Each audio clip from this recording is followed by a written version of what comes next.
Bom, gente, então, continua o nosso ciclo. O ciclo de palestras, né, que tem como título uma pergunta, sustentabilidade, o que pode literatura, recebe hoje nessa mesa 2, pós-humano, ética e estética, o professor Raul Antelo, cuja apresentação me coube fazer. Seja bem-vindo, professor. É um prazer apresentá-lo. Vou tentar não transformá-lo em pedra, né? Não monumentalizá-lo. Então, vou falar algumas coisas do longo currículo, né, que ele tem. Raul Antelo é professor titular de literatura brasileira da Universidade Federal de Santa Catarina. Acaba de receber o título de doutor honoris causa pela Universidade Nacional de Cuyo, em Mendoza, Argentina. É pesquisador sênior do CNPq no Brasil e consultor do CONICET na Argentina. Foi Guggenheim Fellow e professor visitante nas universidades de Yale, Duke, Texas at Austin, Autônoma de Barcelona e Leiden. Também presidiu a nossa Associação Brasileira de Literatura Comparada, a ABRALIC. Recentemente, ele escreveu o pós-fácil do livro importante, O Erotismo, de Jorge Bataille, para a editora Autêntica, e também os livros Maria com Marcelo, dos Campos Trópicos, que foi publicado em espanhol pela editora Siglo XXI e em português pela editora da UFMG. Também tem o livro Alfred Métraux, Antropofágia e Cultura, pela editora Cuenco de Plata, Imagen de América, pela editora da Utrecht, de Buenos Aires, Arte e Filologias Latino-Americanas, Leituras Traz o Apontamento, pela editora da UNVM, de Córdoba, e A Máquina Afilológica, editora da UFRJ. E ainda, né, acho que está no tela, não sei se já saiu, pela EDUSP, editora da USP, editora da UFSC, As Cartas do Mário de Andrade e Milton Freitas. Deve sair esse ano? Então tá saindo esse ano As Cartas do Mário ao Milton Freitas. Também são títulos importantes do professor Raul. Transgressão e Modernidade, que saiu pela editora da Universidade de Ponta Grossa. Potências da Imagem, que saiu pela Argos, de Chapecó. Crítica Acéfala, que saiu pela GRU, de Buenos Aires. Tempos de Babel, Anacronismo e Destruição, que saiu pela editora Lume. Algumas de suas obras mais antigas, como Ausências e Algaravia, Discursos de Nação, foram reeditadas há pouco tempo, né? Acho que as duas pela editora da UFSC, né? Foram, já. Qualquer coisa você me corrige. O professor também colaborou em obras coletivas, em leituras e releituras culturais da América Latina e do Brasil, em estudos sobre Haroldo e Augusto de Campos, Borges, Valéry Largot, Cândido Portinari e Romero Brest, Roland Barthes, Machado de Assis e Silviano Santiago.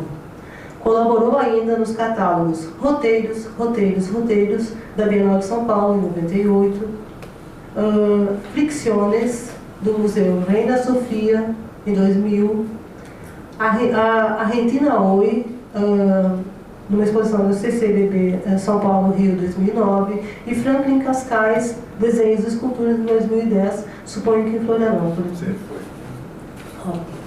Então, editou também A Alma Encantadora das Ruas, de João do Rio, Ronda das Américas, de Jorge Amado, Antônio Cândido e Los Estudios Latino-Americanos, e a coletânea Pós-Crítica, pela editora da UFSC, bem como a obra completa do poeta Olivério Virondo para a coleção Artigas da Unesco. Eu destaco essa edição porque é fantástica. É citado como referência crítica nos textos e livros de, por exemplo, Gonçalo Aguilar, Adriana Amante, Nelson Ascher, Ronaldo Assunção e Daniel Castelo, Adriana Astucci, Sérgio Augusto, Alfredo Bose, José Burocua, Haroldo de Campos, Guilhermino César, Rita de Grandes, Ademir Demarque, Ana Teresa Fabres, Valentim Faccioli, Martim Feijó, Vera de Figueiredo, Reinaldo Ladaga, Daniel Link, Wilson Martins, Emir Rodrigues Monegal, Alberto Moreira, entre muitos outros. Então, professor, é um prazer enorme tê-lo conosco. Espero ter conseguido assim, dar uma pequena visada na seu currículo, bibliografia, na longa trajetória. É a vantagem dos mais velhos. Pois é. Muda mais coisas, mais papéis. Seja bem-vindo. Te agradeço a generosa apresentação, agradeço o convite de Rita Schmidt, que me permite retornar a Porto Alegre depois de algum tempo. Você, Rita, estava se referindo a Roger Caillois,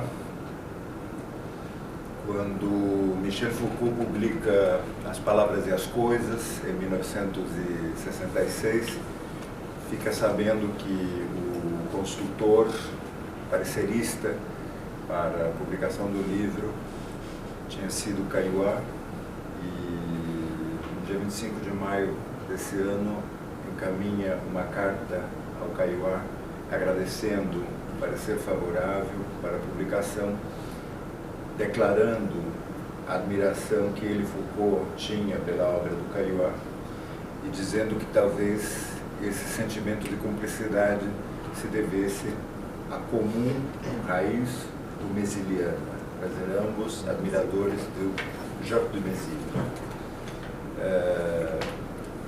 Eu gostaria de partir justamente desse ponto. Foucault encerra As Palavras e as Coisas com um diagnóstico contundente que eu vou evocar aqui. Uma coisa, em todo caso, é certa. É que o homem não é mais velho... Perdão. É que o homem não é o mais velho problema, nem o mais constante que se tenha colocado ao saber humano. Tomando uma cronologia relativamente curta e um recorte geográfico restrito, a cultura europeia desde o século XVI, pode-se estar seguro de que o homem é aí uma invenção recente. Não foi em torno dele e de seus segredos que por muito tempo, obscuramente, o saber rondou. De fato, dentre todas as mutações que afetaram o saber das coisas e de sua ordem, o saber das identidades, das diferenças, dos caracteres, das equivalências, das palavras, em suma, em meio a todos os episódios dessa profunda história do mesmo, somente um, aquele que começou há 1,5 século e que talvez esteja em via de se encerrar, profetizava Foucault em 66,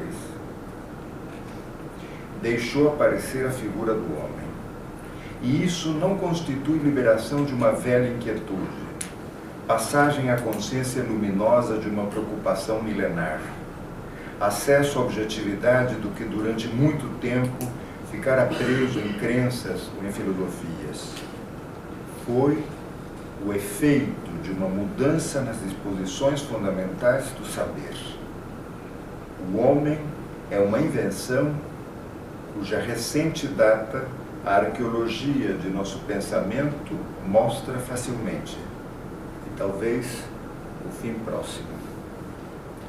Se estas disposições, concluía Foucault, viessem a desaparecer tal como apareceram, se por algum acontecimento de que podemos, quando muito, pressentir a possibilidade, mas que no momento não conhecemos ainda, nem a forma, nem a promessa, se desvanecessem, como aconteceu na curva do século XVIII, com o solo do pensamento clássico, então se pode apostar que o homem se desvaneceria na orla do mar, um rosto de areia.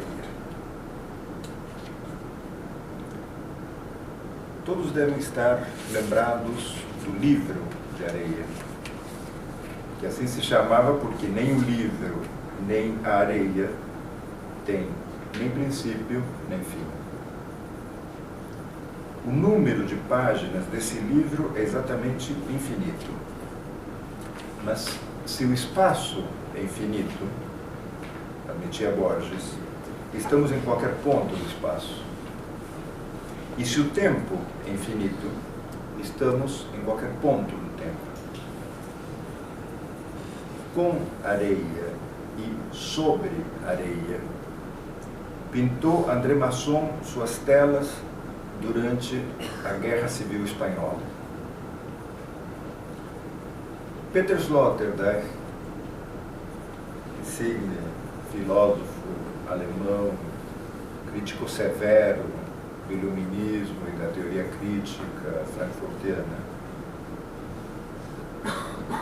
evoca justamente o conto borgiano quando argumenta que a cisão que nos permite passar do animal ao humano está relacionada à origem e que não se atinge essa origem sem patos. Mas 20 anos antes de Foucault, 20 anos antes dele mostrar-se tão cético quanto em relação ao humanismo, ou seja, em sua fase de reescrita heideggeriana dos postulados vanguardistas, antropofágicos dos anos 20, quer dizer, agora, Oswald de Andrade argumentava em consonância com o debate humanista do imediato após-guerra que os dois princípios de reorganização da Europa, berço do humanismo, seriam o de Santo Tomás de Aquino: o dinheiro só existe para ser gasto, ou seja, usus pecunia ipsius, e o princípio de Erasmo de Rotterdam, que curiosamente dá nome às bolsas de estudo europeias. O princípio de Erasmo, que prescreve que todos obedecem ao dinheiro. Pecunia obediunt omnia. Oswald procedia assim a uma genealogia do conceito de vida. Conceito de vida que, a seu ver, não estava dissociado de aspectos nem discursivos, nem econômicos. É sintomático, com efeito, que Oswald detectasse esse mesmo conflito entre dois modos de pensar ficção e política, entre dois modos de pensar justiça e economia. E o fazia justamente pensando no Quixote, romance marcado pelas ideias de Erasmo, a tal ponto que seu protagonista seria quase uma fantasia, a maneira de Goya, ou uma mera imaginação cultural da acumulação, alguém que abandona o lar para endireitar a vida, mas que, em vez de justiça, encontra instalado já no mundo o lucro, o mercado, a inverdade, a subjugação impune do fraco pelo forte. A crise do humanismo detecta-se já aí, portanto, nas próprias origens do romance europeu. E não mais como uma cisão entre autonomia e hegemonia, que é o ponto que Marc Robert escolheu para ler o romance das origens, mas também as origens do romance. Pelo contrário, lendo nessa mesma época, final dos anos 40, início dos anos 50,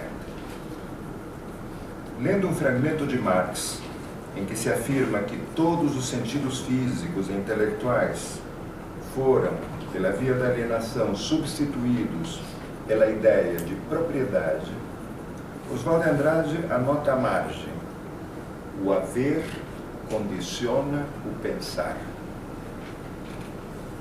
Frase que tanto serviria hoje para explicar a expansão hipotecária mediterrânea que tem levado a Espanha à beira do desaparecimento, quanto para o consumismo de linha branca nos trópicos. inchaço da cidade e todas as consequências que todos nós padecemos.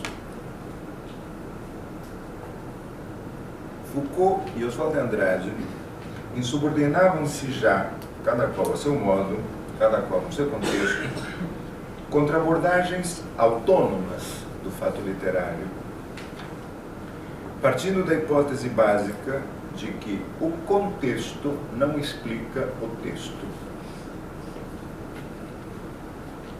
A noção fortemente modernista de limite, que separa nos fatos natureza de cultura, cultura de sociedade, sociedade de história, história de humanidade, humanidade de natureza e assim por diante, foi aos poucos, e em função da crise dos limites e do próprio humanismo, sendo substituída pela noção de confim, pela noção de dobra, uma soleira de significação que não exibe sentidos já estocados, previamente formados, mas signos em mutação, tal como num livro de areia. Desse modo, nossa atual compreensão multicultural da história só se tornaria possível, na verdade, graças ao conceito de confim, segundo o qual a realidade não é um plano de consistência homogêneo, mas um extremo de alta heterogeneidade, um contexto dúplice, se não múltiplo, ou para dizê-lo com as palavras de Jean-Luc Nancy, um acontecimento singular plural, singular hífen plural. Portanto, diríamos que a noção de humanismo, em grande parte dependente de práticas contextuais de leitura, é uma variante da relação que a nossa própria cultura mantém com os valores etnocêntricos. Mas, aceitando o raciocínio, caberia acrescentar também que esse confim entre o nosso lugar, o Brasil, e o Ocidente, já não é, como no automodernismo, uma dialética entre o local e o universal, nem mesmo, como na euforia pós-moderna, nos 90, uma síntese glocal, mas uma disjunção no local, no global. Uma disjunção que traça uma reversibilidade total entre positividade e negatividade, entre factum e fictum, entre os fatos e as ficções, entre antes e depois, entre cá e lá. Esse estado de coisas que caracteriza a nossa contemporaneidade postula, a rigor, uma origem que já não é mais fundamento nem destinação. Ela é apenas uma forma de deixarmos acéfalas a totalidade, a verdade, a universalidade de todo julgamento ético-estético.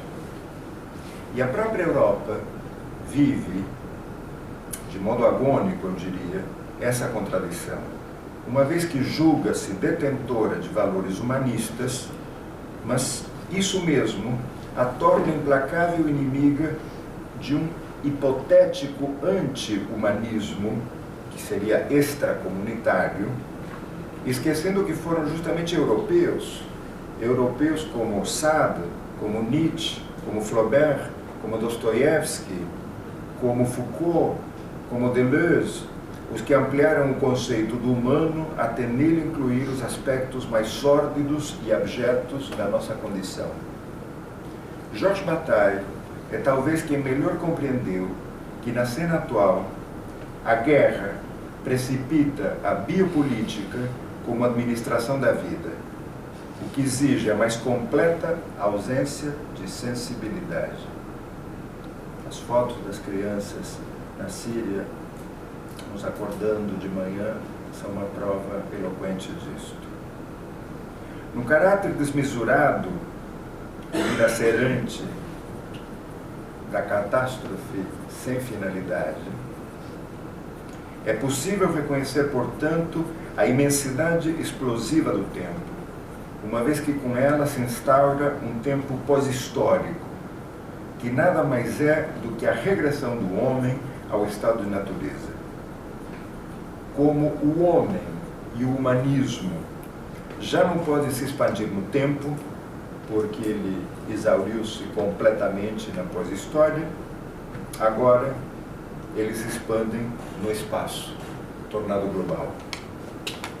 E com efeito, o arquivo da cultura informatizada e o próprio contexto de leituras globais e disseminações textuais generalizadas demonstram, hoje em dia, claramente, que os contextos originais, tão apreciados pelas leituras autonômicas do moderno, pensem apenas os que praticam a literatura, nas antológicas presenças metafísicas da presença, as presenças da literatura brasileira organizadas por José Aderaldo Castelo e Antônio Cândido, com um rígido limite entre manifestações movidas pelo sentimento nacional e autênticas expressões de literatura, esse era o limite, pautadas pela autonomia.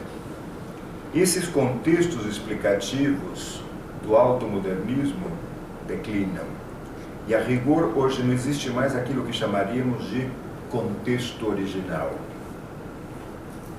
Como conceito teórico, o contexto vincula-se a uma teoria muito específica da significação e a uma não menos específica tarefa pós-metafísica, a noção de vida humana.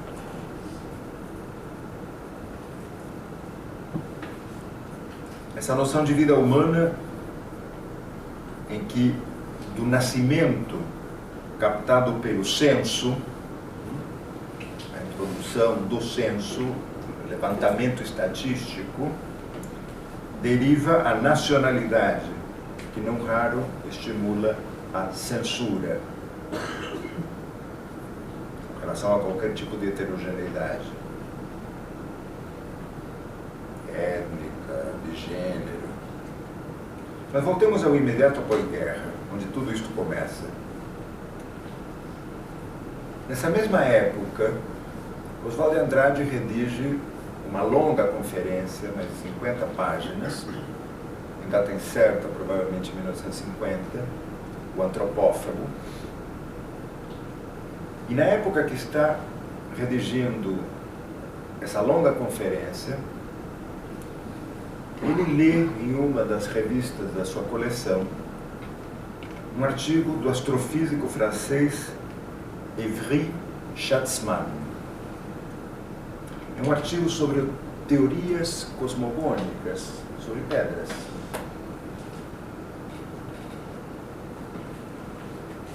Anota à margem justamente do texto a atração que lhe provocava, produzia a instância pré-estelar. E anota também o seguinte: biologia, ciência da vida. O espírito, outra coisa. Biologia, ciência da vida. O espírito, outra coisa. Como interpretar a frase do Oswald de Andrade? Oswald tem claramente uma premonição da ideia de biopolítica que só seria desenvolvida mais de 20 anos depois, por Foucault, por Agamben, por Roberto Espósito. A biologia, por ser ciência da vida, opera uma transformação na política que assim se torna biopolítica, como saber dos espectros, dos restos, dos rastros, dos vestígios, enfim, que o poder deixa nos corpos. Mas o espírito, reduto dos idealistas e católicos, é bem outra coisa. Em outras palavras, Schatzmann fornece a Oswald de Andrade uma noção de montagem entre elementos muito díspares aparentemente desligados entre si, o que alimenta uma versão polissistêmica e multicausal das relações entre o humano e o não humano. Disso poderíamos extrair, enfim, algumas consequências bastante fortes na cena contemporânea.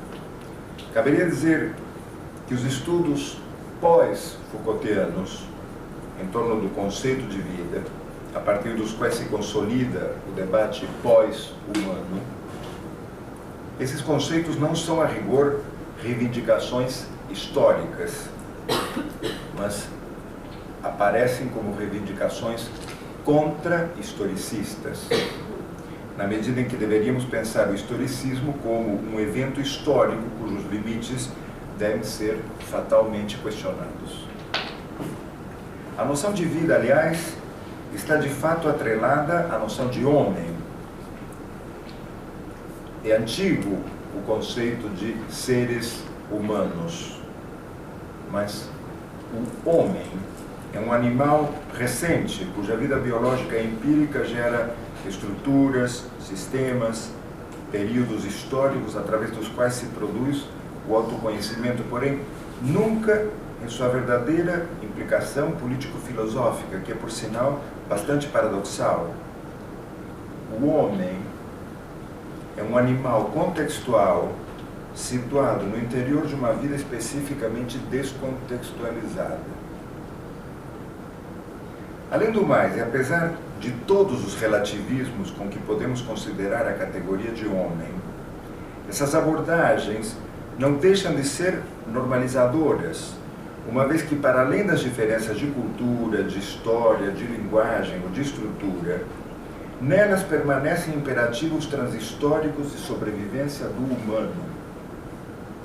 Desse modo, o conceito de contexto situa todo acontecimento textual no interior de um plano de história, um plano de vida, de prática ou de comunicação bem específico, para o qual a alteridade é apenas uma manifestação contínua do mesmo. É possível ainda avaliar o conceito de contexto com que trabalhou o automodernismo conforme a episteme do homem, conforme a episteme da vida, já que, em sentido forte, esse conceito que perpassa pensamento, teoria e linguagem está de alguma maneira associado por história e cultura a uma certa noção de vida humana. E, finalmente, não tem qualquer sentido hoje em dia falar de verdade, de significado ou até mesmo de humanidade sem nos referirmos ao contexto em que esses fenômenos foram registrados. O historicismo, em oposição à história, entendida como série de acontecimentos, o historicismo descansa, portanto, no conceito de homem que já não dispõe de nenhuma outra essência, de nenhuma outra natureza específica, a não ser aquelas registradas através do tempo como evolução necessária e linear ascendente. Uma tal situação paradoxal gera no interior das ciências humanas uma ambivalência incontornável. O filósofo alemão Boris Groys traça um contundente perfil desse paradoxo eurocêntrico a respeito do humanismo e de seus pressupostos de leitura, argumentando que o típico europeu oscila, portanto, entre fantasias de onipotência e um atávico complexo de inferioridade. Então, logo os europeus afirmam o humanismo como verdade universal, parecem considerar o mundo a seus pés, porque sentem-se encarnando eles mesmos toda a humanidade. E assim como consideram o humanismo um valor especificamente europeu, julgam-se, contudo, fracos, desclassificados para o combate, frágeis, desprotegidos, derrotados pela própria maré de violações aos direitos humanos, às injustiças e horrores, abandonados e indefesos perante o outro anti-humanístico. De ser o mais alto valor, seu próprio humanismo passa a ser uma fragilidade estrutural, uma crucial desvantagem nas lutas interculturais. Na medida em que o discurso dominante acerca da identidade europeia afirma ambas as coisas, que os valores humanísticos são universais e que eles são particulares à Europa, o caráter europeu é incontornavelmente dilacerado entre a superioridade moral e o receio paranoico do outro. Esse paradoxo de Groys desenha então uma situação de relativa leveza comunitária.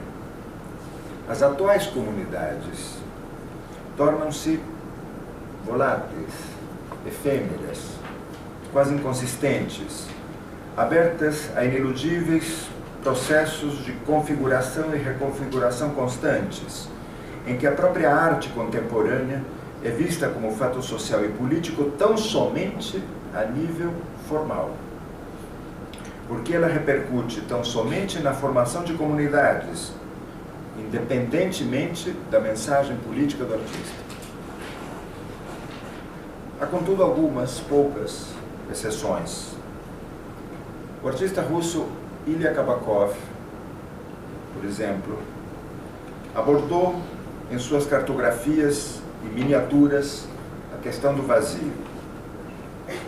Um vazio visto não mais em termos de consciência racionalista europeia, mas como uma reserva de vazio, ele diz. Uma reserva de vazio.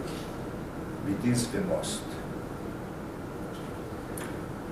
Uma reserva de vazio que, obviamente, é lacunar, porém ativa, e que transforma o ser em seu oposto,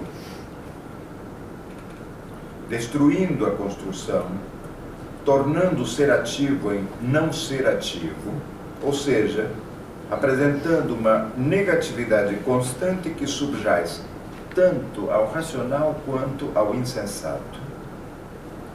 O recentemente falecido Leon Ferrari, que como Kabakov também disseminou seres minúsculos em amplas tomadas panópticas de espaços urbanos vazios, Ferrari, digo, denunciou de modo mais criativo, talvez, que Kabakov, com certeza mais corrosivo do que Kabakov, a violência do Ocidente e os mecanismos que geram essa violência, dos quais a religião era já, com seu apelo ao consenso, principal responsável. E talvez aqui haja uma questão a pensarmos. Por que a religião, o catolicismo, espetacularizado na recente visita do Papa, ou o avanço aparentemente refreável das convicções evangélicas, hegemônicas no Congresso da Nação para se manifestar a respeito dos direitos humanos, porque aparecem como os dois absolutos da hora. É, portanto, a tradição espiritualista aqui redefine o conceito de pessoa como pessoa humana, abrindo, portanto, a chance de considerarmos a existência de pessoas inumanas, não humanas. Ou seja, que ao criticar a divisão binária corpo-alma, a obra de um artista como Ferrari mostra que essa cisão, longe de democratizar os corpos, demoniza eles. E para tanto não hesitou Ferrari já nos anos 60, final dos anos 60, época da Guerra do Vietnã, não hesitou em amarrar um Cristo barroco a um avião de última tecnologia para mostrar o efetivo funcionamento da civilização ocidental e cristã, que era o título da obra. Mas mesmo considerando essas exceções, é inegável que no mundo globalizado as figuras do próprio e do alheio perdem perfil e podem então ser facilmente intercambiáveis, do que decorre que o familiar e o estranho estão constantemente trocando posição. E nesse balé global, a mudança de lugares não pode se deter ao meu prazer, uma vez que a vertigem da mudança de posições é contínua. Groys dedica um estudo a 3 arautos do final da história: Hegel, Solovyov e Kojev, bem como a influência anistiana na contracultura dissidente pós-1930, no último livro dele, Introdução à Antifilosofia, que saiu em inglês no ano passado.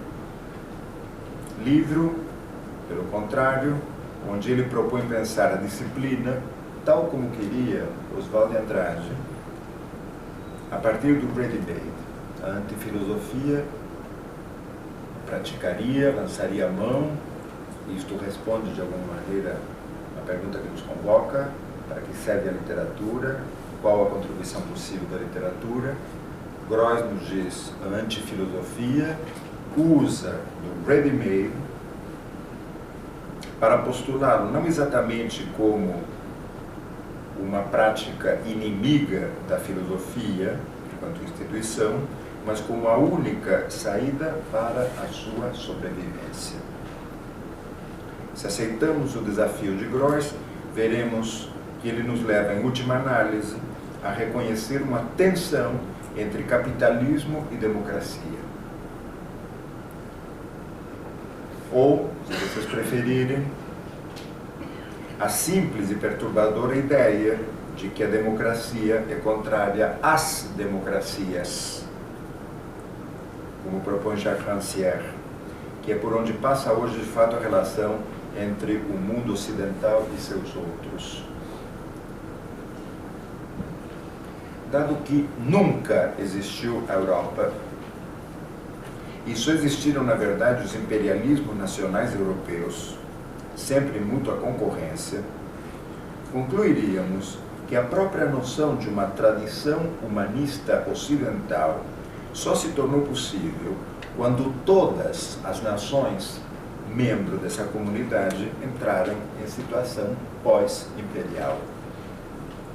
Essa pós-história terminal da Europa seria então um tempo sem passado nem porvir, um tempo fundamentalmente biopolítico, um tempo totalmente contingente, que funciona a rigor como um tempo suplemento, como se a história ainda tivesse a chance de uma espécie de epílogo, de recapitulação derradeira, a rigor infinita, como se fosse um livro de areia, em que seus fragmentos esparsos ainda pudessem ser finalmente disponibilizados numa mesa de montagem para o valor de uso do impossível, e em que a própria questão do animal, tão relevante no século XXI, pensemos na obra de Derrida, Homi Bhabha, Jean-Luc Nancy, Paulo Virno, Giorgio Agamben, como se a própria ideia de animal fosse o resto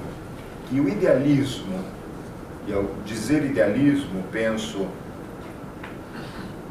nas doutrinas humanistas, racionalistas, normativistas do Ocidente, como se ele fosse um resto que o idealismo do Ocidente deixasse como herança ao pensamento contemporâneo, onde os dilaceramentos entre animalidade e humanidade ainda persistem, porém não mais como dialética a ser superada, mas como incontornáveis aporias em que a natureza e a cultura se tornam recorrentemente indecidíveis.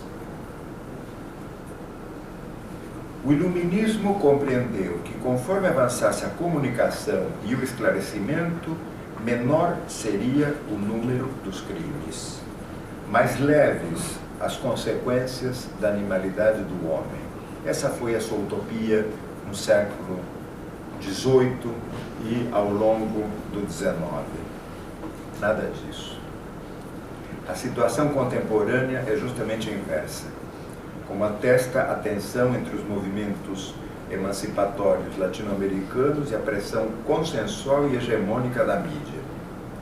Como salienta um especialista na área, Daniel Mundo, a comunicação de massa conjuga hoje um discurso excludente, o que ele chama a linguagem do porno.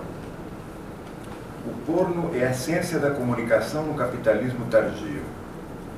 o tabu mais comentado de que se fala a qualquer hora, mesmo que ninguém confesse seus rituais. A essa altura do século, é um lugar comum dizer que o mito da sociedade da comunicação fundamenta-se no conceito de comunicação que só poderia se realizar entre máquinas, porque só as máquinas poderiam neutralizar qualquer afeto. Um emissor impoluto, um receptor que decodifica e processa, um canal neutro, chame-se jornal, telefone, televisão, iPod, um código universal, hiperclaro, impossível de não entender, porque não há nada para entender. Tudo está para ser visto. O porno, não a pornografia esclarece o mundo, mas o porno como encarnação virtual contemporânea é a essência autêntica dessa comunicação global. O tão combatido modelo cibernético da comunicação continua atravessando o senso comum. Há comunicação quando os indivíduos trocam opiniões, sempre verídicas, não tentam enganar ninguém, mesmo que difiram entre si. O objetivo consiste em conseguir o consenso e reconfirmar os sentidos compartilhados. O rosto feliz dela, olhando para a câmera enquanto ele ejacula na sua boca. Transparência e franqueza. Como se consegue?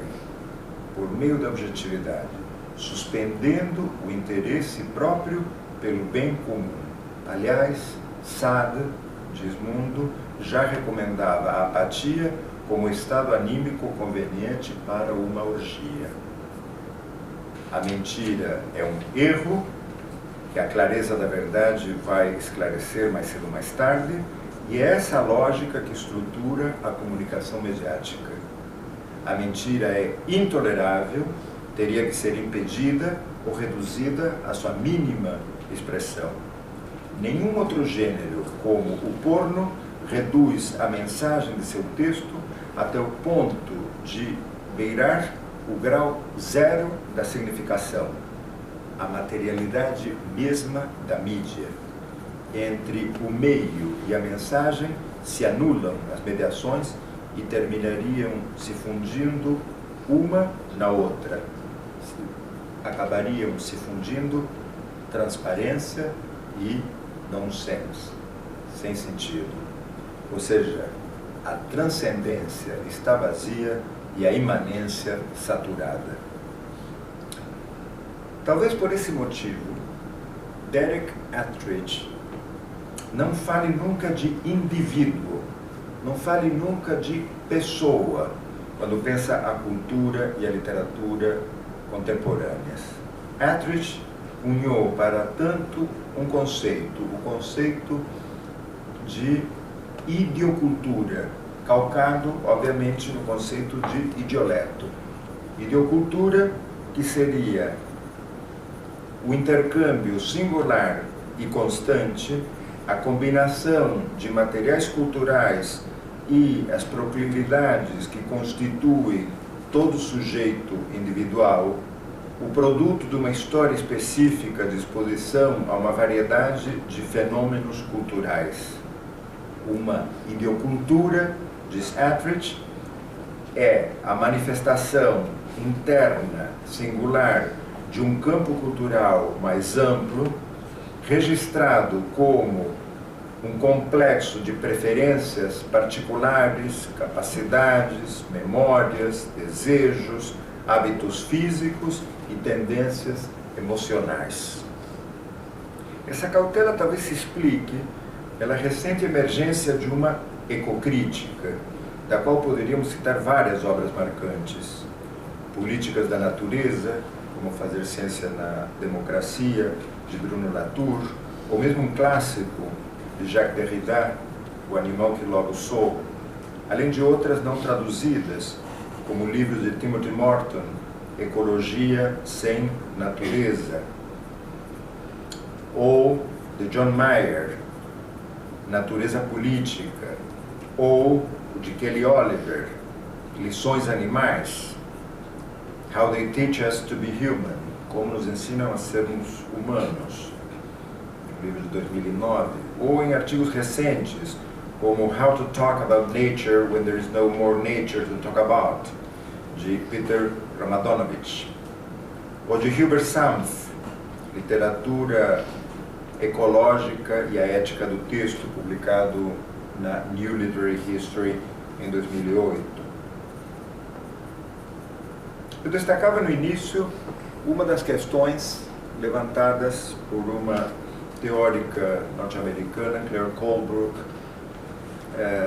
a respeito da questão do contexto, do declínio, da lógica do contexto e da noção de limite. Estão vinculadas à ideia de uma transcendência nula e de uma imanência saturada da situação contemporânea, tal como descrita por Mundo. Gostaria de retomar esse tópico. Em artigo recente, a mesma Claire Colebrook, autora de um livro de 2010 intitulado Deleuze e a Significação da Vida, argumentava também que hoje em dia, em um mundo absolutamente pós-teórico, tanto no sentido de já ter absorvido as velhas reivindicações teóricas, quanto no sentido de ter assumido os mais amplos imperativos da teoria, no mundo, digo, pós-teórico como o de hoje, persiste, porém, o reiterado relato de que, eliminado o contexto, a atenção dispensada pela desconstrução à textualidade seria cúmplice de uma certa complexidade discursiva, ainda que expressa de maneira excessivamente literária ou abstrata, em sua impossibilidade de avaliar o contexto textual de origem. Essa crítica, muito frequentemente endereçada à desconstrução, pode adotar hoje em dia três formas genéricas. Primeiro, um retorno a um neo-historicismo, em que o texto exprime realidades amenas, mas pode, não obstante, ser relacionado a uma complexa rede de objetos, de instituições, forças sociais, práticas. Segundo lugar, um pragmatismo em que os textos precisam ser entendidos como atos sociais, em consequência, lidos tanto em termos de sua localização inicial, em um contexto de desejos e propósitos dados, quanto nas circunstâncias atuais de leitura e circulação. E, mais recentemente, terceira característica, uma virada à vida biológica e à teoria da evolução, em que textos, linguagens, práticas e instituições, todas elas aspectos de contextos específicos, são elas mesmas derivadas de algum contexto remoto de formas de vida. Assim, a força desse retorno à história, desse retorno à prática, desse retorno à vida, adquire valor ao diagnosticarmos a teoria em falência com relação às condições de sua própria possibilidade, de sua própria sustentabilidade. Foi, pelo contrário, a atenção dispensada pela desconstrução à materialidade ou à textualidade dos contextos, bem como a muito contestada natureza dos próprios contextos, as que afetaram a teoria literária em suas variantes pragmática e historicista, ambas das quais, apesar de sua admitida dívida com relação à desconstrução, viram, não obstante, um retorno à história e à política como uma passagem da abstração teórica ao contexto. Poderíamos fornecer um último exemplo dessa tensão. Em uma passagem de O que Resta de Auschwitz, Jojo Agamben se interroga sobre um livro de Xavier Bichat, Recherche physiologique sur la vie et sur la mort. Pesquisas fisiológicas sobre a vida e sobre a morte. E diz que toda a obra de Bichat gira em torno de uma cisão fundamental no conceito de vida, ou melhor, interpreta a vida como o convívio de dois tipos de animais. l'animal existant en dedans, ou seja, o animal que existe dentro, cuja vida, diz Agamben, ele chama orgânica e parangona a de um vegetal, não é senão uma sucessão costumeira de assimilações e excreções. E de outro lado, l'animal vivant au dehors, ou seja, o animal que existe fora, cuja vida, que só merece, acrescenta Agamben, o nome de animal, é definida pela relação com o mundo externo. A cisão entre o orgânico e o animal atravessa toda a vida do indivíduo, do que se conclui, do que se retira, uma oposição entre a continuidade das funções orgânicas, circulação do sangue, respiração, assimilação, excreção, etc., e a intermitência das funções animais, a mais evidente das quais é justamente o sono e a vigília. Isso, de um lado, contrasta com a assimetria da vida orgânica, quer dizer, um único estômago, um fígado, um coração, e a simetria da vida animal. Um cérebro simétrico, 2 olhos, 2 orelhas, 2 braços e assim por diante. E por último, na não coincidência do início e do fim entre estas duas vidas, a de dentro e a de fora. Como de fato, continua Agamben, a vida orgânica começa no feto antes do que a vida animal, no envelhecimento e na agonia, ela sobrevive à morte da outra. Foucault, diz Agamben, já notou a multiplicação da morte em Bichat, o fato de que ela se torna morte em movimento, ou morte em detalhe, o que divide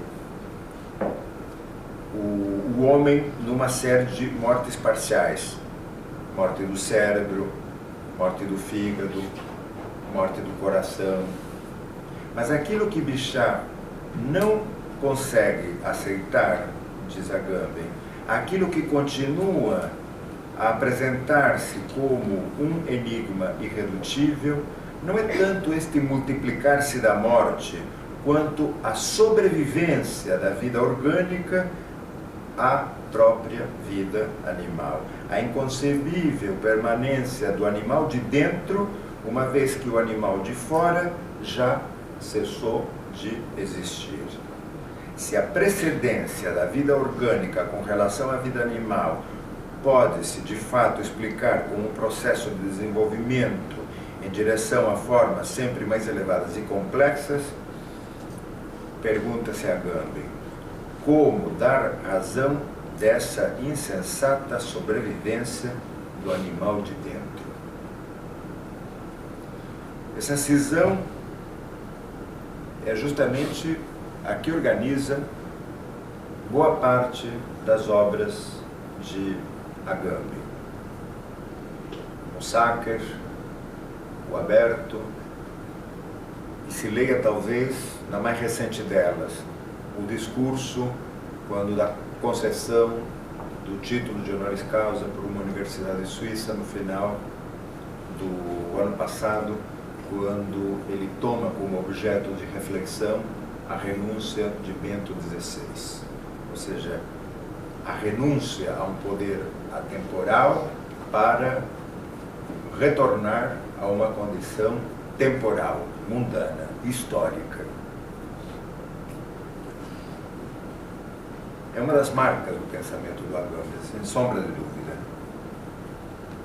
Mas alguns autores, mesmo reconhecendo em Agamben sua ênfase salutar na ontologia da potencialidade, recriminam-lhe, entretanto, um certo teleologismo ingênuo já que a potencialidade apareceria completamente subordinada ao já dado, à igreja, por exemplo. Para Ernesto Laclau, por exemplo, também, as análises de Agamben reduzem a bios a zoé, que é válido somente em algumas circunstâncias extremas, mas não podem ser consideradas absolutamente como um padrão oculto e difuso em toda a modernidade. Ao unificar todo o processo de construção política moderna em torno do paradigma extremo e, a seu ver, absurdo do campo de concentração, Agamben não apenas apresentaria, segundo Laclau, uma história distorcida, mas obstruiria toda a exploração possível das possibilidades emancipatórias abertas pela própria tradição moderna. Para Laclau, portanto, a fórmula do homo sacer agambeniano nada nos diz a respeito do que implicaria sair do paradoxo da soberania em direção a uma política liberta de qualquer exclusão. Porém, isso não quer dizer que Agamben precise nos dizer qual é a saída. A simples formulação do problema já implicaria sua própria resposta. É problemático, portanto, estar além de toda exclusão, além de toda soberania, porque isso significa, pura e simplesmente, estar além da política. O mito de uma sociedade plenamente reconciliada é, paradoxalmente, o que controla o discurso não político, segundo Laclau, de Agamben.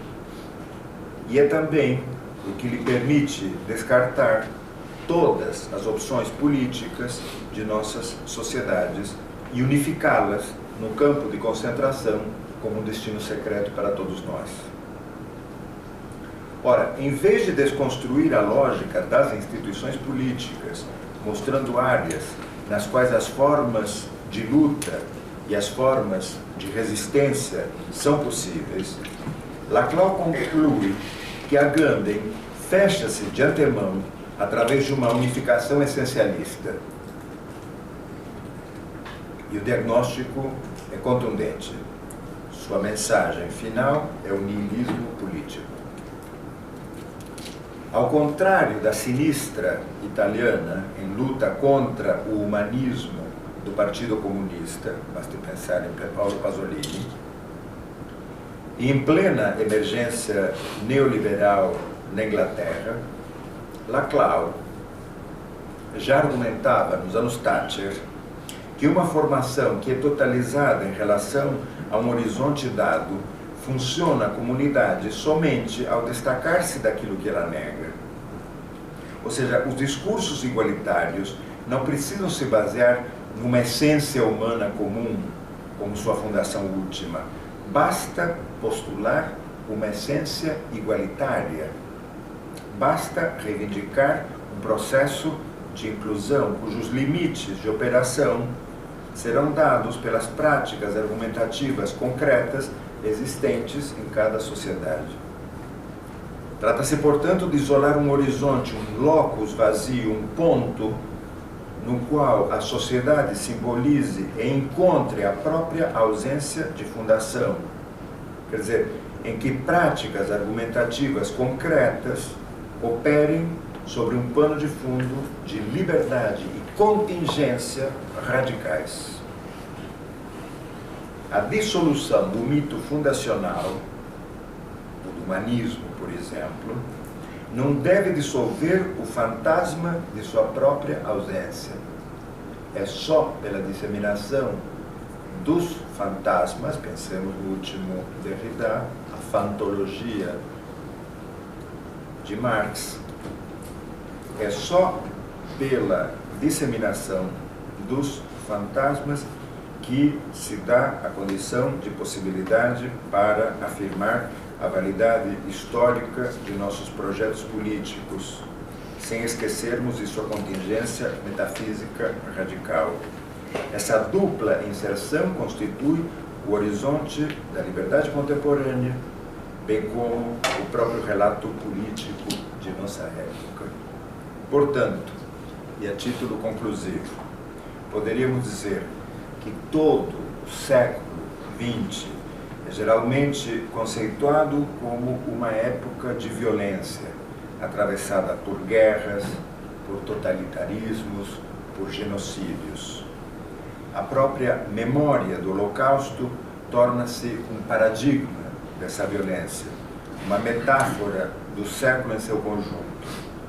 E o humanitarismo dela decorrente funciona como uma categoria analítica que interpreta toda a história do passado como um confronto binário, um confronto entre carrascos e vítimas. Mas a violência permanece. Ela permanece inexplicada, porém estigmatizada, para com um olhar apologético legitimar a ordem política e econômica. Consolidam-se assim a sociedade de mercado e a democracia liberal como impolutas antíteses do totalitarismo. Desse modo, o século XXI, que começa com a queda do comunismo, contemporânea, aliás, do bicentenário da Revolução Francesa, o século XXI indica de maneira nada ingênua e recorrentemente que as revoluções do século XX fracassaram. São um ciclo encerrado. E o século XXI começaria, portanto, sem utopias, como um período pós-ideológico. Focaliza-se, assim, obsessivamente, a violência e as vítimas, esquecendo as revoluções fracassadas, meramente equiparadas a totalitarismos. Creio que revisar o caráter infinito das inscrições de vida no livro de areia pode nos auxiliar a termos um conceito mais sutil acerca do humano. Obrigado.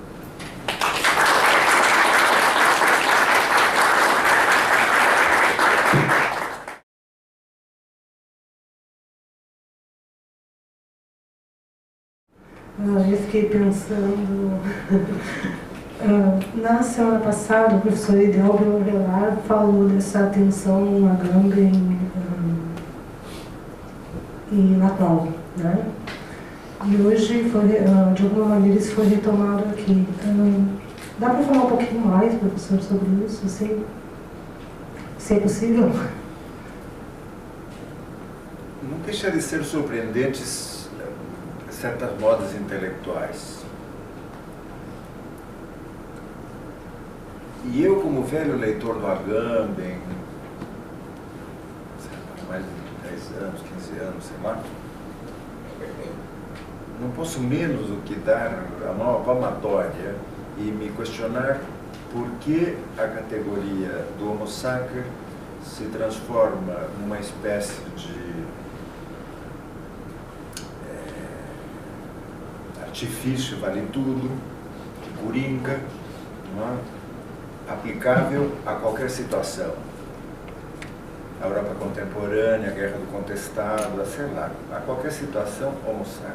Ou seja, temos uma disseminação de homine sacri para dar e vender. Isso não apenas aqui, no mundo. Então, nesse sentido, me parece pertinente a ponderação do Laclau, porque me parece que é uma convocatória em nome da imanência, isto é bom frisá-lo, não é de uma transcendência, é em nome de uma imanência para uma ação política efetiva. Eu, particularmente, creio que nós que lidamos com a linguagem não podemos nos separar ou esquecer do trabalho sujo que temos que fazer todo santo dia, limpando a área, ou seja, desmontando esse balé global de hipostasias, de hipocrisias que nos cercam. Vou tomar uma dessa semana para que se entenda melhor o que eu quero dizer. Uma das correntes mais representativas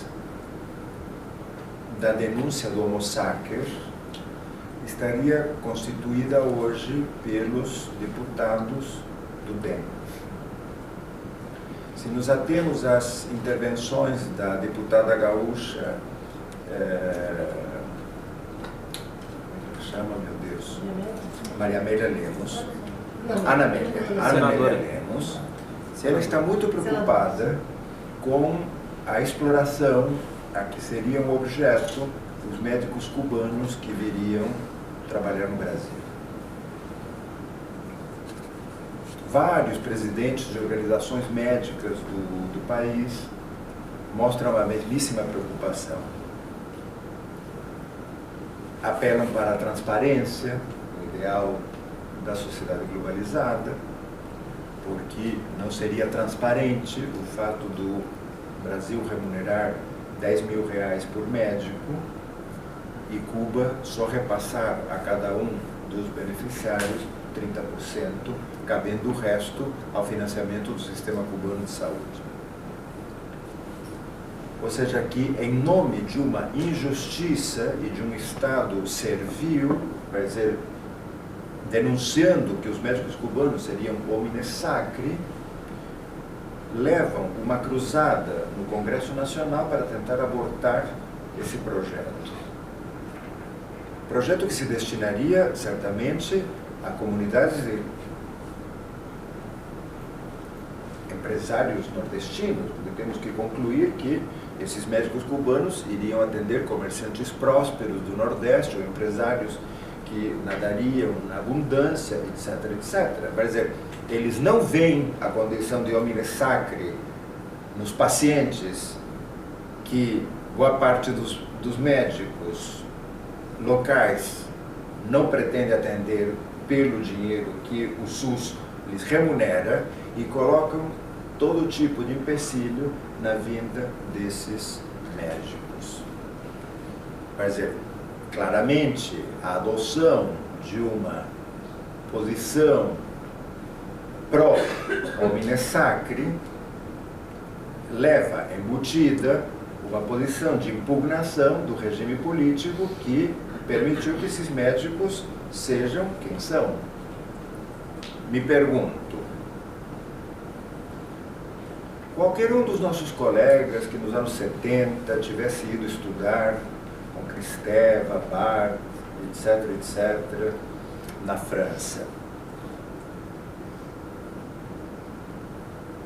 poderia ter sido barrado por algum desses grandes mestres com o argumento de provir de um país sob regime ditatorial? Teria sido legítimo que Foucault se recusasse a receber qualquer um deles por virem de um país sob regime autoritário? Ainda hoje, qualquer um dos nossos colegas que vai fazer bolsa sanduíche, pós-doutorado, pelo mundo afora, suponhamos que os seus orientadores se recusassem a recebê-los em nome dos protestos de rua que assolam as cidades brasileiras e denunciassem a injustiça que representa que a CAPES ou CNPq invista sei lá quantos R$1.000 num corpo de elite quando temos as vastas populações clamando por condições de transporte, de saúde, de segurança, etc, etc, nas ruas. Seria o equivalente homólogo, idêntico. Então, eu diria, devagar com a dor, que entendamos que o poder está vago, digamos, que o poder se exerce na medida em que permitimos que ele funcione, que a base do poder é radicalmente ficcional, não nos permite afastar uma análise dos interesses políticos que levam a determinados discursos, a determinadas opções, a determinadas posições. E eu acho que justamente o porno funcionando, o porno da mídia funcionando 24 horas por dia, criando consenso a partir destas questões, nos neutraliza, nos torna anestesiados contra essas violências que se praticam todo dia. Ontem, assistindo um jornal da Globo, ouvi a notícia de, se não me falha a memória, 1 milhão de crianças sírias morando em acampamentos e, ato seguido, o apresentador do jornal diz: bom, vamos falar de Criança Esperança. E passou a vender a propaganda da Globo sobre o Criança Esperança. Esta cisão absolutamente insustentável entre uma violência planetária que aparentemente não nos toca, porque o que nos toca é o Criança Esperança, que tem que acontecer com lógica de show essa semana. Eu creio que é isto que nos afasta de uma clareza quanto à nossa posição no mundo contemporâneo.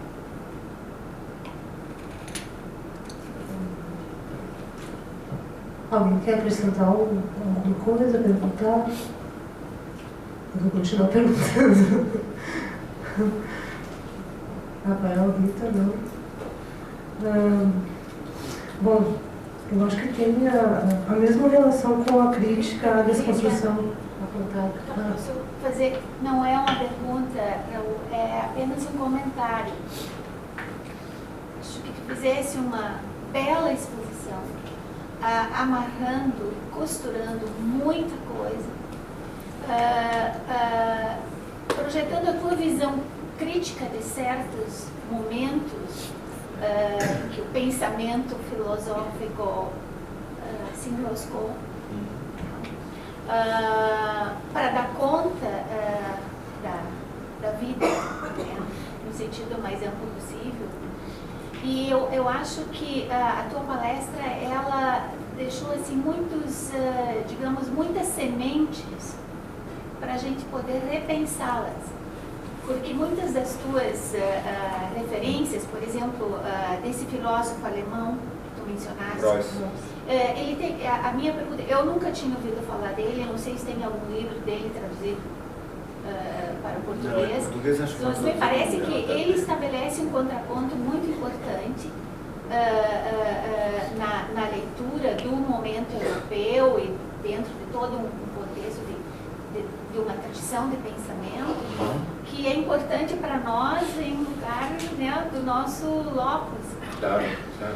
E eu acho assim que a tua exposição como um todo foi belíssima, justamente no sentido de provocar muita reflexão, e foi simplesmente uma trajetória muito instigante. Muito obrigado, obrigado. Greuze é um pensador extremamente interessante. A Susan McMorse, em Dream World and Catastrophe, que me parece que também não está traduzido, que é um belíssimo livro sobre a passagem da utopia de massas pela União Soviética e pelos Estados Unidos nos anos 50 até a queda do comunismo. Num discurso do livro, narra as viagens sucessivas, foram meia dúzia, não lembro quantas, que ela realizou pouco antes da queda do muro. Ela começa a viajar à antiga União Soviética e a se reunir com um grupo de filósofos russos que estavam lendo Derrida. E um dos mais ativos desse grupo era justamente Boris Groys, que hoje é professor de filosofia na NYU. Ele é alemão, mas alemão crescido, criado na Alemanha Oriental, viveu um tempo na Rússia e agora nos Estados Unidos. O livro mais recente é este, Introdução à Antifilosofia, mas ele tem outros, Our Power, por exemplo, um dos mais interessantes, Stalin como obra de arte total. Tem livros sobre a mídia, é bastante prolífico o autor. É surpreendente que o Brasil ainda não tenha traduzido nada dele, como pouco se traduziu dos Sloterdijk também, que é outro filósofo super interessante. Né? Já temos um déficit de traduções bastante notável. Né?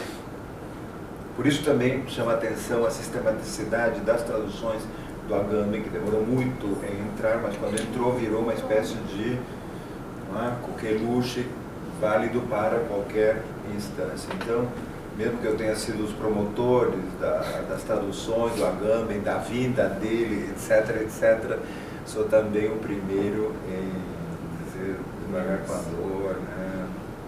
Temos mais gente por aí que é digna de ser levada em consideração.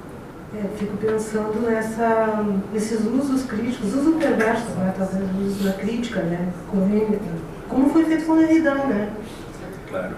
Que foi falado no seu texto, um certo aproveitamento neohistoricista do Derrida, que é traído, né? Um pragmatismo aplicado a qualquer coisa, que é o que circula hoje, né? Em alguns momentos, em alguns lugares. E esse retorno, que eu acho bem perigoso também, à vida biológica e à noção de evolução, né? Que seria dar um passo para trás, né? Então, acho que, assim como aconteceu com a desconstrução, e vem acontecendo, agora se aparece com o Agamben, justamente por essa avalanche de textos teóricos dele. Não sei se isso é inevitável, não sei como trabalhar com isso. Fico pensando. Acho que a questão passa por ponderar com grano salis a questão, né? Não passa por fanaticamente incluir Agamben no Index Librorum Prohibitorium, né? Mas sim ponderar que esta é uma leitura. Eu acho muito pertinente quando Agamben denuncia a cisão entre potestas e autoritas. Porém, a gente não pode menos do que concordar com Laclau quando indica que isto marca a sobrevivência de uma instituição, de um poder. E o caso da intervenção em defesa do Bento XVI é sintomática, né? De fato, a renúncia mostra a absoluta dessacralização do sagrado, né? A Igreja é uma instituição tão atravessada, tão corroída por contradições quanto a universidade, a política, ou seja lá o que for. Não há mais papas. O pai morreu.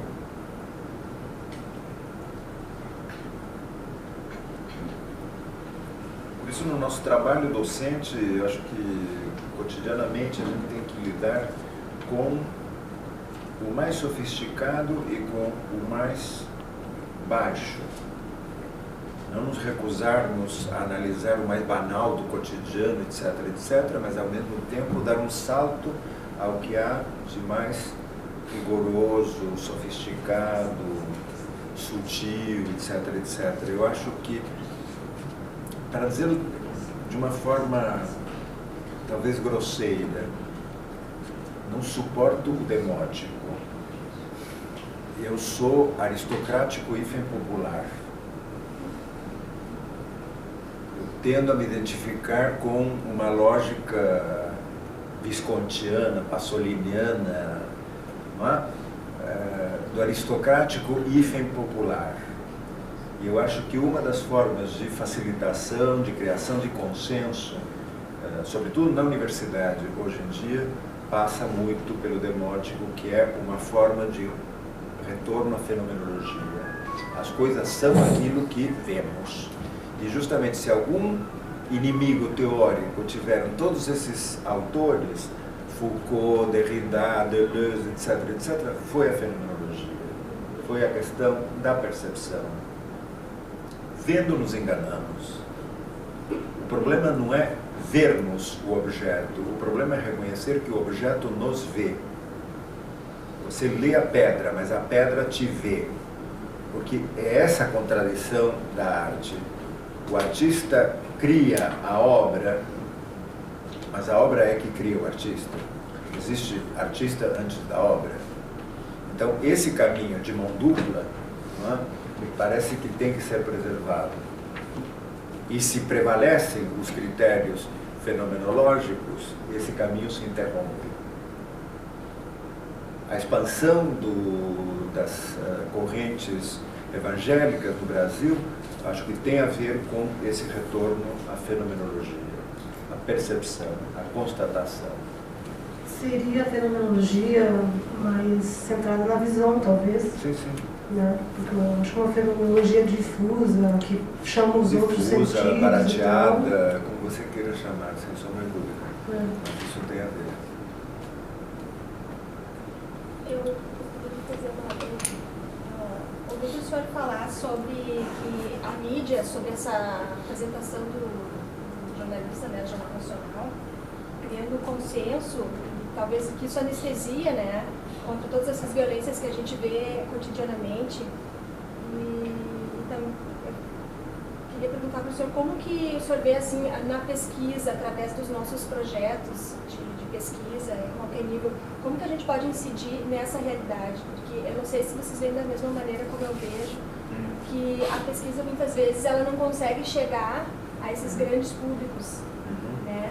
Ou por não ser acessível, ou por ser acessível, mas por aquelas pessoas que poderiam abrir espaço não têm esse interesse, por terem outros interesses. E me parece que a questão da sustentabilidade, ela perpassa uma ação direta, uma ação-reação nossa, que é também porque sendo professor, sim, tem muita atuação, mas como pesquisador, com trabalhos publicados, assim, eu não sinto assim a mesma ação-reação direta, essa participação, essa coisa mais efetiva. Então, como que o senhor vê, assim, que o senhor mencionou isso agora, né? Então é tão importante, assim, uma pessoa que pesquisa tanto, estuda tanto, perceber isso sobre um jornal nacional. E, então, como que a gente pode, através do nosso trabalho, dos nossos projetos também, conseguir incidir nessa mudança? Provocar ou... Durante a guerra, Jacques Lacan recebeu um convite para prefaciar a reedição das obras completas do Marquês de Sade. Ele escreveu um texto que foi censurado, foi considerado difícil, hermético. O amigo e inimigo de Lacan, separados pela mesma mulher, Georges Bataille, acolheu esse texto como resenha da reedição das obras completas do Marquês de Sade. Anos mais tarde, Lacan incorpora esse texto aos escritos. Kant com Sade. A hipótese fundamental de Lacan é a de que o iluminismo, Kant, construiu uma filosofia com absoluta prescindência do corpo. O idealismo alemão precisa ter um conhecimento desinteressado, sem envolvimento do observador com o objeto em questão. Paralelamente, o Marquês de Sade escrevia ficções no avesso dessa lógica. Se o idealismo dizia toma o outro sempre como fim e nunca como meio, o Marquês de Sade prescrevia toma o outro sempre como meio e nunca como fim. Mais do que mostrar uma oposição dialética entre um e outro, Lacan inova com o com. Kant com Sade. O iluminismo é sádico. O iluminismo é violento. São as teses sobre filosofia da história do Benjamin. Eu diria, a tradução contemporânea da premissa Kant com Sade se traduz à maneira de uma das teses de Alain Badiou: nunca fazer nada que ajude ao império.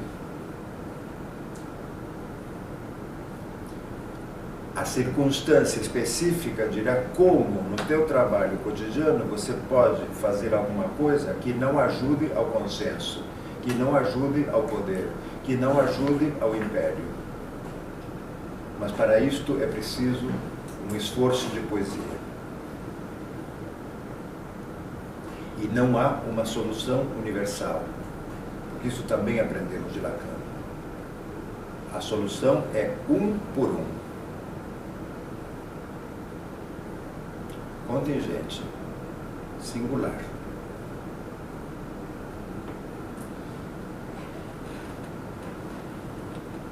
Pedro? Eu vou usar a referência ao Badiou para voltar um pouquinho para o final da sua palestra, quando o senhor diz que menciona o fim das utopias com a queda do comunismo em 1989, 90. E eu não entendi bem se nos coloca no momento pós-utópico, mas caso nos coloque, eu queria talvez duvidar um pouco desse momento pós-utópico depois dos acontecimentos de alguns anos atrás, da Primavera Árabe, Occupy Wall Street, principalmente agora no nosso contexto no Brasil de junho desse ano. Não tem outro tipo de utopia se desenvolvendo nessas práticas, além de qualquer utopia escrita, colocada dentro de um texto mestre, uma utopia sendo realizada e sendo imaginada nessas práticas? Tipo, essa definição de um momento pós-utópico não pode já ser historicizada como algo próprio do momento dos anos 90, início dos anos 2000, o momento do neoliberalismo? Camo Gonçalo. Viva a saída às ruas. Porém, não identifiquemos a saída à rua como a panaceia. Me custa pensar que a simples saída à rua de per se mostra uma mudança das práticas políticas. A população saiu às ruas, mas a presidenta demorou uma semana em vir a público. Não veio a público com o Ministério em peso. Não veio a público dizendo, eu, o Estado, respondo. Veio a público dizendo, meus amigos, minhas amigas. Veio a público lendo um discurso. Ou seja, não inovando com relação a uma maneira palaciana de conceber a política. Por outro lado, não somos ingênuos e não podemos desconhecer que haja interesses em desestabilizar não apenas o atual governo, mas a própria continuidade.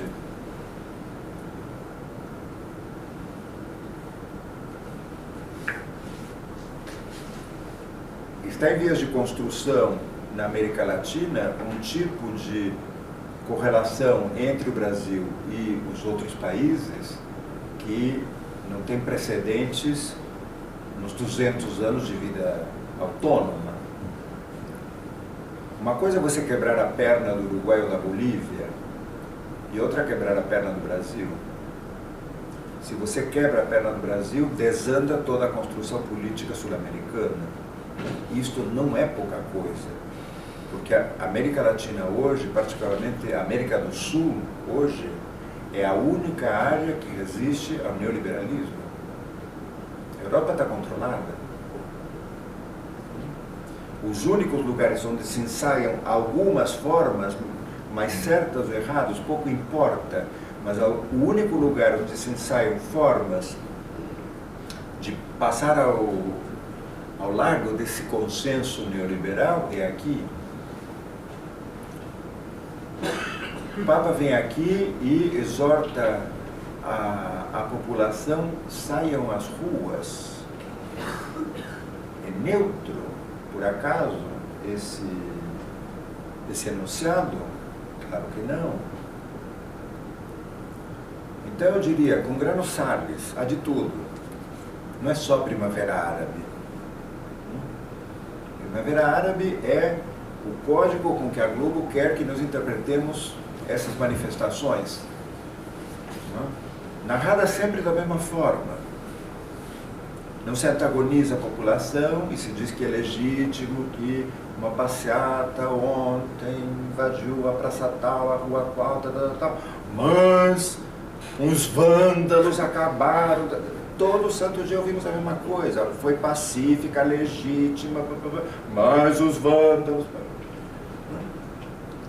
É como que a naturalização de que a população sai, se manifesta, mas é legítimo reprimir, coibir, etc, etc. Então, me parece que o mais sensato seria provocar um debate de o que é possível se fazer em comum. Dilma também não tenha a liberdade como para fazer essa convocatória aos outros partidos, uma vez que a estabilidade descansa justamente numa aliança com os partidos mais conservadores. Se pensou que isso daria governabilidade ao conjunto, já vemos que não, ou pelo menos que ela é muito parcial. Enquanto isso não acontecer, certamente os vândalos, né, virão perturbar a festa. Né? Mas em boa hora que se saia à rua. Uma ressalva de que nem todo mundo que sai à rua é a periferia mais abjeta. Né? Vocês devem ter lido as declarações do estilista Erkovitch, né? A respeito das pessoas que saíam à rua. Isto é também parte da manifestação. Né? Local de convocatória, o shopping Iguatemi, etc, etc, etc. É a heterogeneidade do social que, de alguma maneira, se manifesta. Por isso, eu diria, é precipitado, ao meu ver, estabelecer o caráter unívoco para esse tipo de manifestações. Mas, claro que, em boa hora que elas apareçam, prefiro isto a total apatia, nenhuma manifestação. Não? O importante é poder decantar, é poder colaborar para que isto se purifique, se esclareça, né? Ganhe densidade, porque isto talvez seja uma das lições dos vários processos de autoritarismo, né? no Brasil. E a perda de densidade da vida simbólica compartilhada. Nos pautamos muito mais por imagens do que por fundamentações. Né? Em homenagem a Getúlio, nos dias de hoje, eu diria que eu não suporto ouvir falar da ditadura de Getúlio. Muito apropriado o local, inclusive, está sendo declarado isso. É o clichê do clichê. Por que o governo do Getúlio é ditadura? Em 64 não. Toda vez que você encontra uma referência na imprensa a 64, é governo militar, ou sei lá o quê, eufemismos de todo tipo. Nunca se usa a palavra ditadura. Você ouviu falar de Figueiredo como ditador Figueiredo? Presidente, sim. É presidente. Tão legítimo quanto Juscelino ou qualquer outro. Enquanto isto não mudar, e são operações de linguagem, não vai mudar a consistência do país. E acabaremos sempre dirigindo todas as flechas aos médicos cubanos, sei lá, o bobo da corte do momento. Né?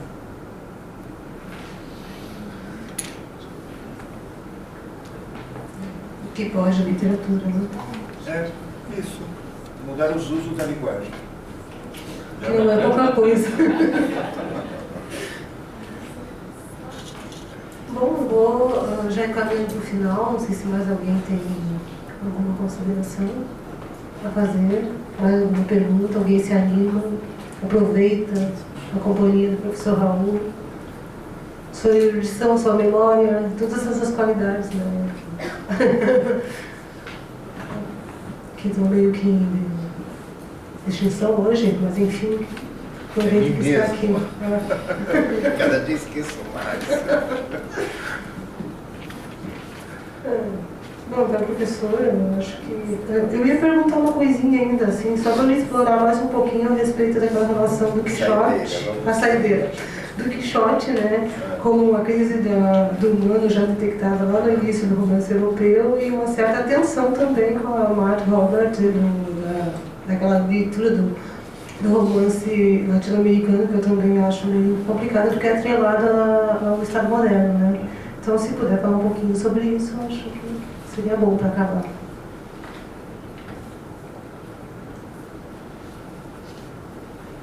O historicismo armou histórias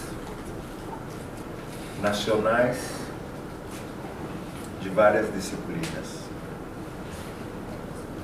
Não conseguiu armar histórias transnacionais de disciplinas. Talvez com 3 exceções: a arte, a filosofia e a economia. A economia não se pode explicar apenas por uma teoria dinamarquesa da economia.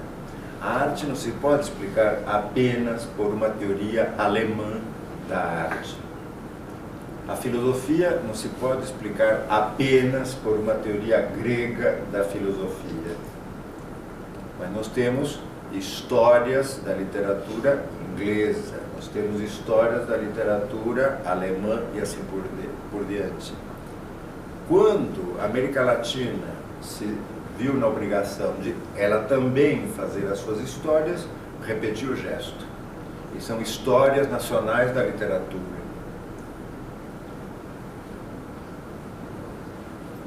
Eu acho que está mais do que na hora, né, de pensarmos trans. Quixote serviu para uma discussão sobre o cânone. Borges, que sempre foi anti-Quixote, que denunciava os abusos de um linguista como Américo Castro, que escolhia o Quixote como texto canônico, por tabela, foi também contrário ao Martim Fierro como texto canônico dos argentinos. Poderíamos dizer, para dar razão ao Borges, que assim como Dom Quixote não existe, porque na verdade o que temos é um livro publicado em 1605, A Vida de Dom Quixote de la Mancha, e temos um outro livro publicado em 1615, a segunda parte do Quixote, ambas reunidas e conhecidas como Dom Quixote, mas digamos, para todos os efeitos, Dom Quixote não existe. Da mesma maneira, Martim Fierro não existe, porque o que temos é um folheto, o gaúcho Martim Fierro, 1872, e temos, em função do sucesso, um segundo folheto, A Volta do Gaúcho Martim Fierro, 1879, que uma operação crítica a posteriori fungiu como o Martim Fierro.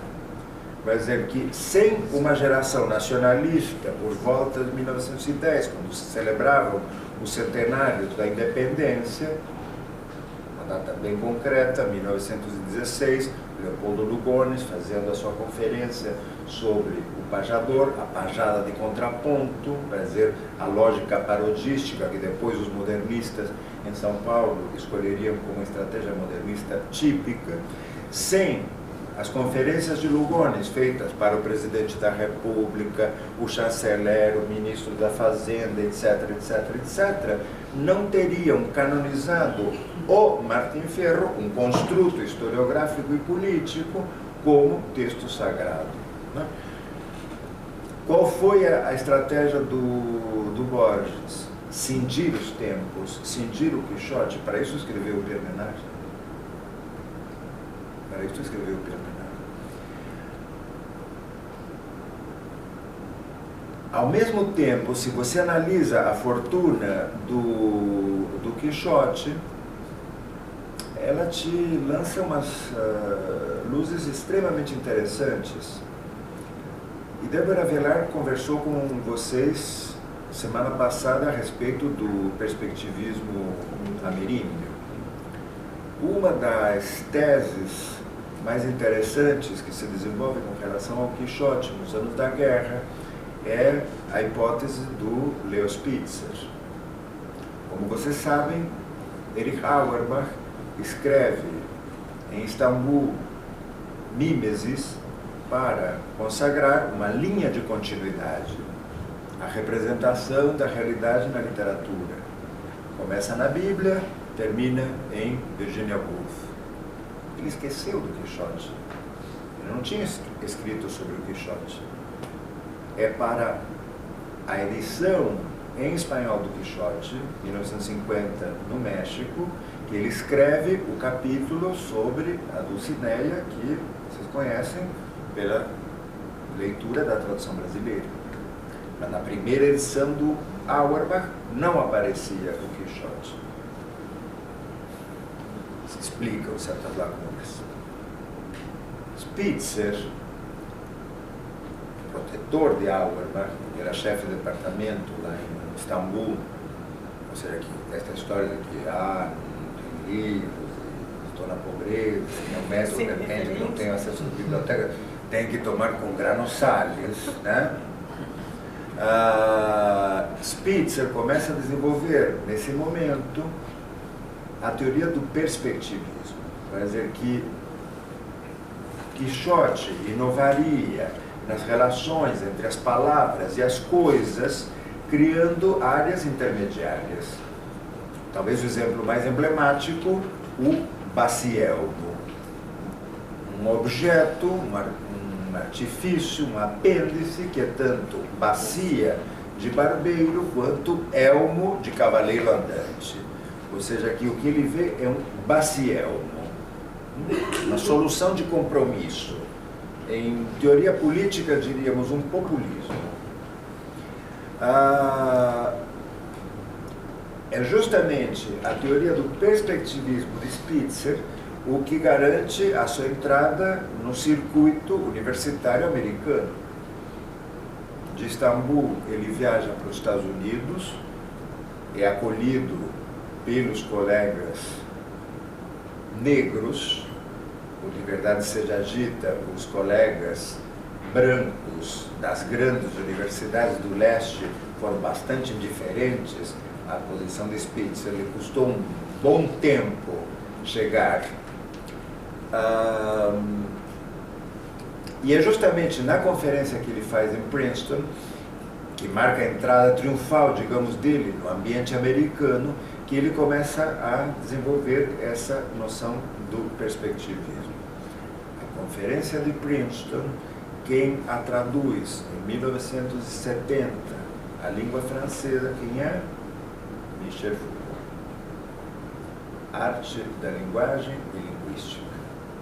Desaparece o conceito história literária que a conferência de Princeton tinha. Ou seja, o perspectivismo de Spitzer, que foi a sua carta de identidade para a institucionalização universitária americana, foi incorporada por Foucault, que obviamente a amassa na lógica da sua arqueologia das ciências humanas, e é por esta via que chega em Viveiros de Castro e é trazida à baila por Idelber sábado passado. Ou seja, que se de um lado eu digo estamos no momento pós-histórico, etc., etc., por outro lado, digo também, não há possibilidade de entender o valor de nenhuma formação se não se procede a esta arqueologia, né?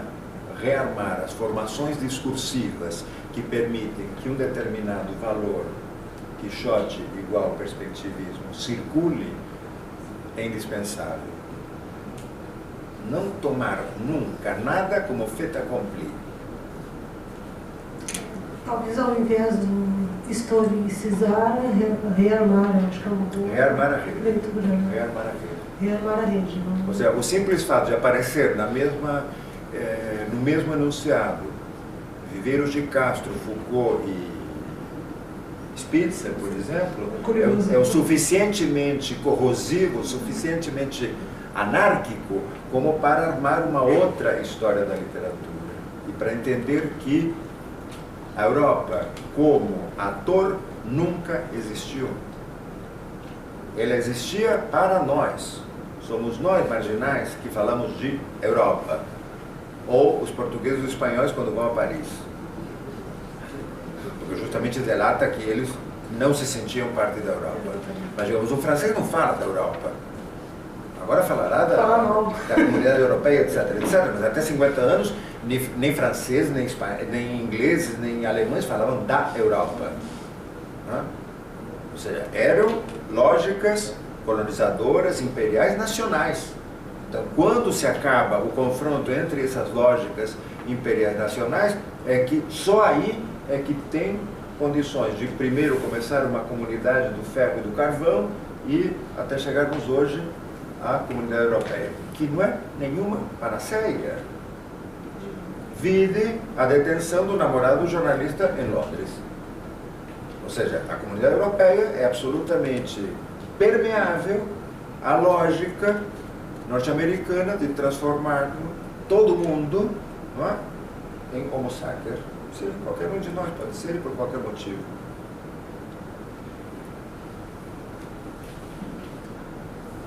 Então, Rita? Não, eu que lhes agradeço. Eu já lhe cansei o suficiente, queria agradecer novamente, foi um prazer, foi uma aula. Eu tenho certeza que muita gente vai sair daqui com algumas incomodada, tocada, né? E ainda bem, né? Eu acho que o bom da aula, do texto, sei lá, como professor, é que ele nos deixa pensando, né? Senão não é transparente e não passa. Então, obrigada, professor. Obrigado a todos. Esse é o nosso encontro.